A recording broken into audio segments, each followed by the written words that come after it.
tai ne tik pastatas, tai žingsnis į priekį ir didžiulis įrašas Scania Lietuva istorijoje.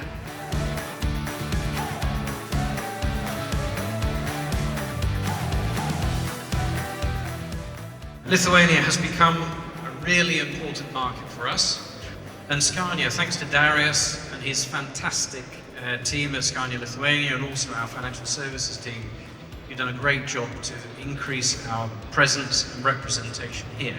Aš tiesiogiai susikoncentruosiu į tą mūsų pagrindinį tikslą, pagrindinį Scanios tikslą. Tai yra klientas. Dėka jūsų atsirado šitas naujausias servisas su tikrai pačia naujausia įranga ir tie automobiliai, kurie čia atvažiuos, taip pat tikrai bus aptarnaujami su pačia aukščiausia kokybė. Mūsų namai yra jūsų namai. Ačiū Jums dar kartą, ačiū už tą parodytą pasitikėjimą Scania ir dar kartą visus sveikinu su šio centro atidarymu. Dėkui.